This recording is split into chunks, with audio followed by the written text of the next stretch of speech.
नमस्कार दोस्तों, आज का जो हमारा टॉपिक होने वाला है वो बिहार पीजीटी एवं टीजीटी एग्जाम से रिलेटेड है, जो बीपीएससी के नए पाठ्यक्रम पे आधारित है। ये हमारा प्रैक्टिस सेट 4 है। अगर आप इससे पहले का प्रैक्टिस सेट 1, प्रैक्टिस सेट 2 या प्रैक्टिस सेट 3 देखना चाहते हैं तो आप डिस्क्रिप्शन बॉक्स में लिंक पिन्ड है, आप इजिली विजिट कर सकते हैं। तो हम स्टार्ट करते हैं क्वेश्चन नंबर 1 से। 0.5 इंटू 10⁻⁻2 मीटर व्यास वाले तांबे के तार में 50 एम्पियर धारा प्रवाहित होती है। कितना एम्पियर धारा प्रवाहित होती है? 50 एम्पियर। तो तार की सतह पे चुंबकीय क्षेत्र की तीव्रता कितनी होगी, यानी आपको मैग्नेटिक फील्ड की इंटेंसिटी बताना है कि कितना होगा। तो हम स्टार्ट करते हैं। मैग्नेटिक फील्ड इंटेंसिटी का फॉर्मूला क्या होता है? मैग्नेटिक फील्ड इंटेंसिटी, इसे डिनोट कैसे करते हैं? बी से। फॉर्मूला हो जाएगा μ0I/2πr। ठीक है। μ0 कांस्टेंट है जिसकी वैल्यू होती है 4π इंटू 10⁻⁻7। करंट हमारा कितना है? 50 एम्पियर है, जो क्वेश्चन में ऑलरेडी यहाँ गिवन है। पाई है हमारा, और रेडियस देखिए यहाँ ध्यान देने वाली बात है, यहाँ फॉर्मूला में रेडियस है जबकि क्वेश्चन में ये व्यास दिया है, यानी क्या दिया है? डायामीटर दिया है। तो हम इसको 2 से डिवाइड कर देंगे। ठीक है, डायामीटर में 2 से डिवाइड कर देंगे तो क्या हो जाएगा? रेडियस हो जाएगा, यानी 0.5 डिवाइड बाई 2 इंटू 10⁻⁻2। अब क्या क्या कैंसिल हो सकता है? 2 हमारा कैंसिल हो जाएगा, पाई भी कैंसिल हो जाएगा, यानी 4 इंटू 10⁻⁻7। ठीक है, और इसे हम 50 100 कर लेंगे और इसे 5 कर लेंगे 10⁻⁻2। अब इजली 100 हो जाएगा ये हमारा, और ये -2 ऊपर हो जाएगा तो यानी +2 हो जाएगा, यानी 4 इंटू 10⁻5 हो जाएगा, -5 हो जाएगा इंटू 100 हो जाएगा, यानी 4 इंटू 10⁻³ टेस्ला हमारा हो जाएगा। क्या? Magnetic field intensity. क्वेश्चन में हमसे यही पूछा गया था कि तार की सतह पे चुंबकीय क्षेत्र की तीव्रता कितनी होगी, इसलिए हमारा ऑप्शन नंबर बी क्या होता है? करेक्ट होता है। सॉरी, यहाँ भी ये कंफ्यूजन है, 2 ऑप्शन गॉस में दिए गए हैं और 2 ऑप्शन टेस्ला में दिए गए हैं। तो 1 गॉस इक्वल टू कितना टेस्ला होता है? 10⁻⁻4 टेस्ला। इसलिए हमारा ऑप्शन बी नहीं होगा, ऑप्शन नंबर ए क्या हो जाएगा? करेक्ट हो जाएगा। 4 इंटू 10⁻³ टेस्ला। तो यहाँ भी थोड़ा ध्यान देना होगा, 1 गॉस में 10⁻⁻4 टेस्ला होता है।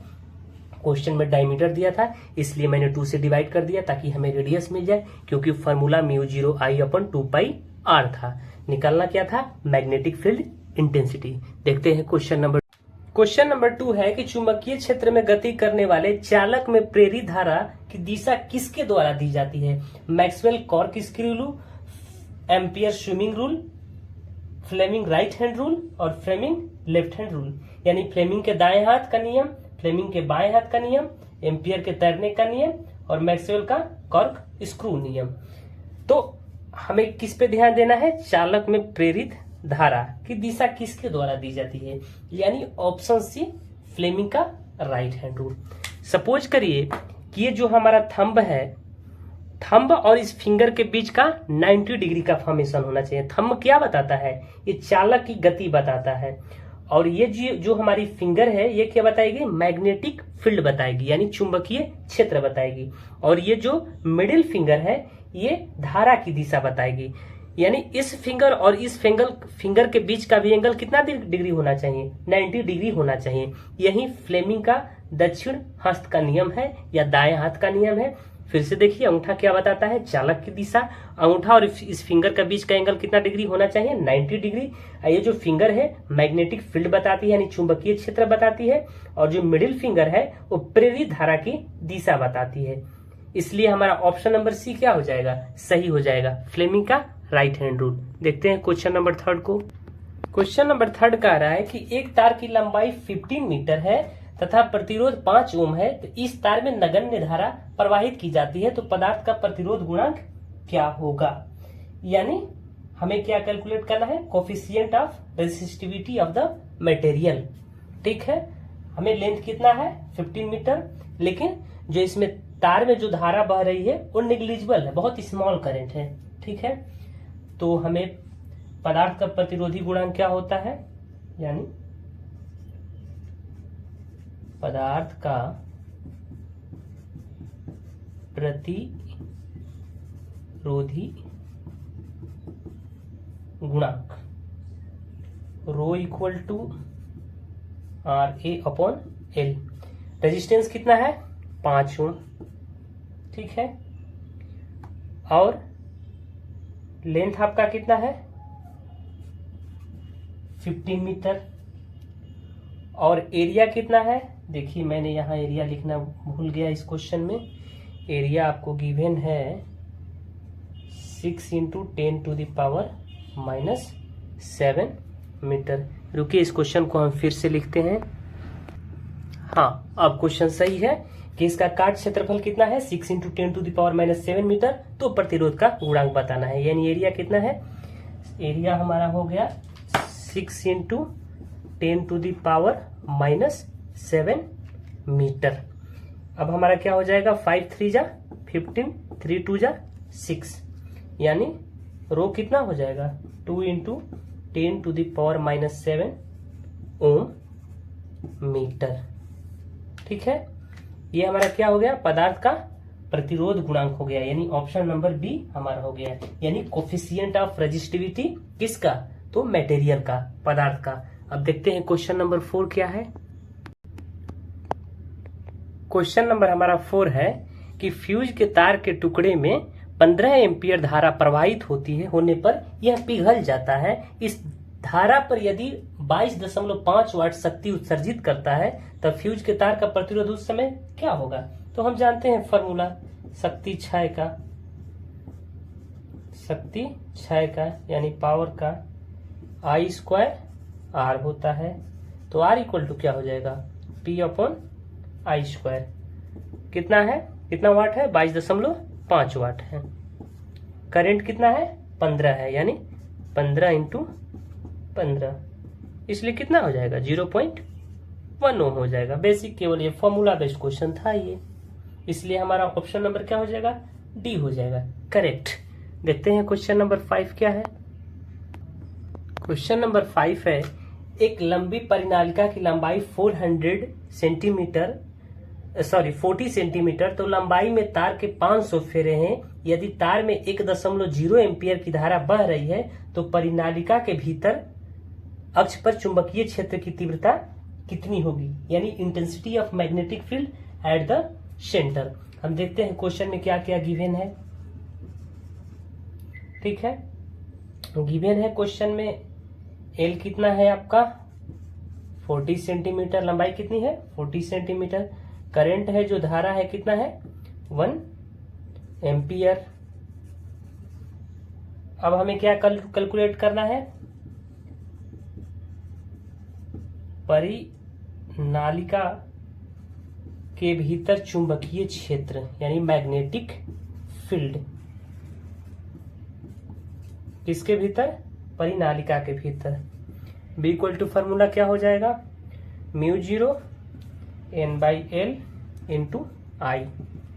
μ0 का वैल्यू 4π × 10⁻⁻7 होता है, ये कांस्टेंट है, हमें याद करना होगा। और नंबर ऑफ टर्न्स कितने हैं 500 फेरे हैं।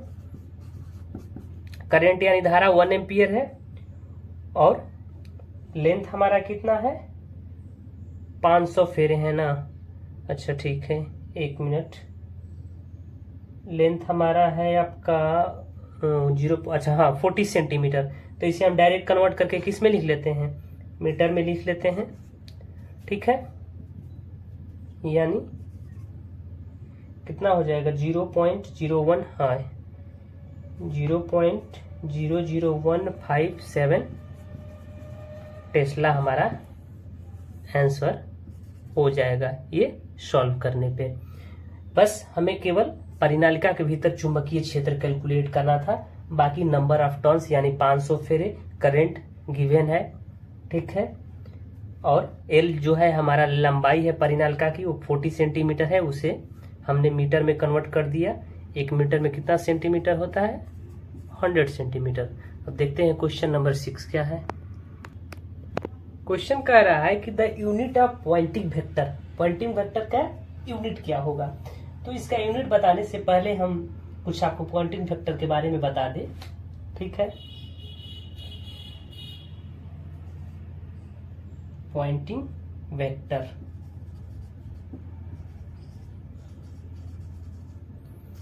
ये क्या है? विद्युत चुंबकीय क्षेत्र के दिशात्मक ऊर्जा प्रवाह बोले या एनर्जी फ्लक्स बोले, ऊर्जा प्रवाह या शक्ति प्रवाह क्या करता है? रिप्रेजेंट करता है, यानी प्रतिनिधित्व करता है, रिप्रेजेंट करता है। पॉइंटिंग वेक्टर कुछ नहीं है, ये जो पॉइंटिंग वेक्टर नाम भी दिया गया है, किनके नाम पे दिया गया है?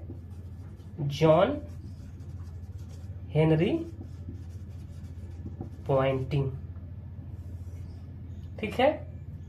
अब ये जो घटना है इसमें बेसिकली ये बताया जा रहा है कि there is no movement of energy flux in a standing wave, the average value of its Poynting value is 0। इसका मतलब क्या हुआ?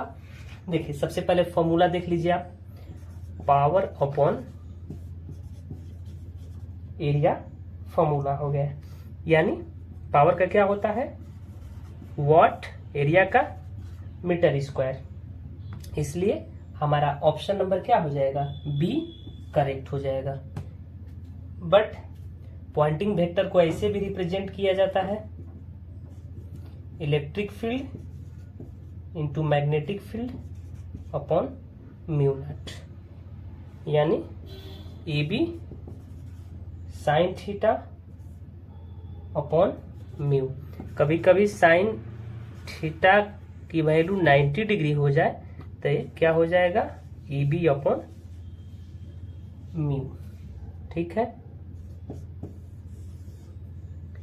अब हम देखते हैं ई हमारा क्या है, यहाँ ई जो है हमारा क्या है? इलेक्ट्रिक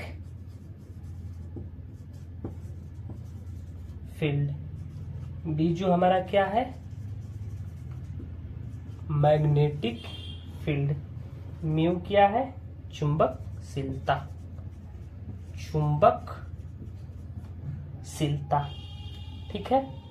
अगर कभी कभार इसका डायमेंशन भी पूछ देता है तो क्या हो जाएगा? m1 l के पावर -1 और t के पावर -2, यानी ये पॉइंटिंग वेक्टर का क्या हो गया? डायमेंशन हो गया। ये यूनिट हो गया, पॉइंटिंग वेक्टर का डिफिनीशन भी हो गया। ये जॉन हेनरी यानी पॉइंटिंग के नाम के बेस पे ये नामकरण किया गया है पॉइंटिंग वेक्टर का। अब देखते हैं क्वेश्चन नंबर 7 क्या है। क्वेश्चन नंबर 7 कह रहा है कि match the following and choose the incorrect answer. आपको बताना है पावर का यूनिट क्या होता है? वाट, सही है। मैग्नेटिक फील्ड का टेस्ला, ये भी सही है। चुंबकीय फ्लक्स वेबर, ये भी सही है। प्रेरकत्व का फैराडे, ये गलत है। प्रेरकत्व यानी इंडक्टेंस का क्या हो जाएगा? हेनरी हो जाएगा, ठीक है। इसलिए ऑप्शन नंबर डी हमारा क्या हो जाएगा? करेक्ट हो जाएगा। अब देखते हैं क्वेश्चन नंबर 8 क्या कह रहा है। क्वेश्चन नंबर 8 है कि निम्नलिखित में से कौन सी घटना सौर ऊर्जा का कारण है। पहला ऑप्शन है हमारा परमाणु विखंडन, दूसरा ऑप्शन है परमाणु संलयन, तीसरा ऑप्शन है रेडियोधर्मी विघटन और चौथा ऑप्शन है परमाणु प्रतिक्रिया। यानी ऑप्शन नंबर सी हमारा, सॉरी ऑप्शन नंबर सी नहीं, ऑप्शन नंबर बी हमारा क्या होगा? करेक्ट होगा, न्यूक्लियर फ्यूजन। अब देखते हैं क्यों। सौर ऊर्जा का कारण क्या है? न्यूक्लियर फ्यूजन, ठीक है। इसमें होता क्या है? जिसमें दो ड्यूटेरियम के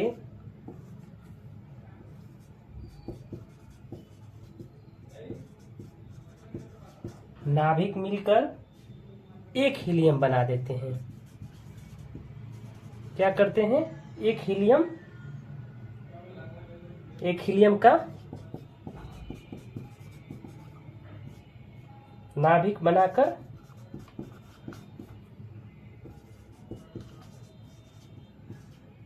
अधिक मात्रा में ऊर्जा उत्पन्न करते हैं। यानी जिसमें दो ड्यूटेरियम के नाभिक मिलकर एक हीलियम का नाभिक बनाकर अधिक मात्रा में ऊर्जा उत्पन्न करते हैं, उसे हम न्यूक्लियर फ्यूजन कहते हैं। सॉरी, फ्यूजन और फ्यूजन बोथ आर डिफरेंट। ये विखंडन है और ये संलयन है हमारा। अब संलयन का एक एग्जांपल देखते हैं। Hydrogen 1H2 plus hydrogen 1H2 equal to helium 2He4 plus 24 mega electron volt. इसलिए कौन सी ऐसी घटना है जिसमें सौर ऊर्जा का कारण है न्यूक्लियर फिजन। अब देखते हैं क्वेश्चन नंबर 9 क्या है। क्वेश्चन नंबर 9 कह रहा है कि विकिरणों की भेदन शक्ति के बढ़ते क्रम में समान ऊर्जा 0.5 मेगा इलेक्ट्रॉन वोल्ट है, तो अल्फा बीटा का कण क्या हो गया। यानी अल्फा बीटा गामा जो पार्टिकल है सबकी सेम एनर्जी कितनी है, 0.5 मेगा इलेक्ट्रॉन वोल्ट। तो आप इसे पेनिट्रेटिंग पावर के ऑर्डर में, यानी कि इंक्रीजिंग ऑर्डर में, जैसे पेनिट्रेटिंग पावर क्या हो रहा है, पेनिट्रेटिंग पावर इंक्रीज हो रहा है उसके ऑर्डर में लिखना है।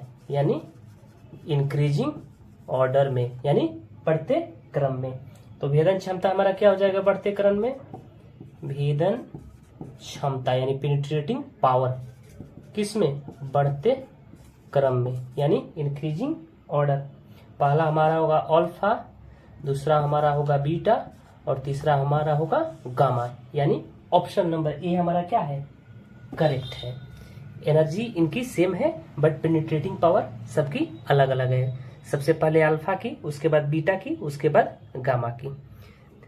अब यहाँ पे एक और भी बात ध्यान देना होगा, कभी कभी ये ऑर्डर, यहाँ पे तो ऑर्डर ठीक है कि अल्फा बीटा गामा दिया है, कभी कभार एनर्जी न देके भी आपको कभी कभार कंफ्यूजन कर सकता है। बट ध्यान देना है कि सबसे अधिक पेनिट्रेटिंग पावर किसकी होगी, तो अल्फा के बाद बीटा होगा, बीटा के बाद गामा होगा। यानी पेनिट्रेटिंग पावर इसमें सबसे अधिक किसकी होगी, गामा की होगी, उसके बाद बीटा की होगी और उसके बाद अल्फा की होगी।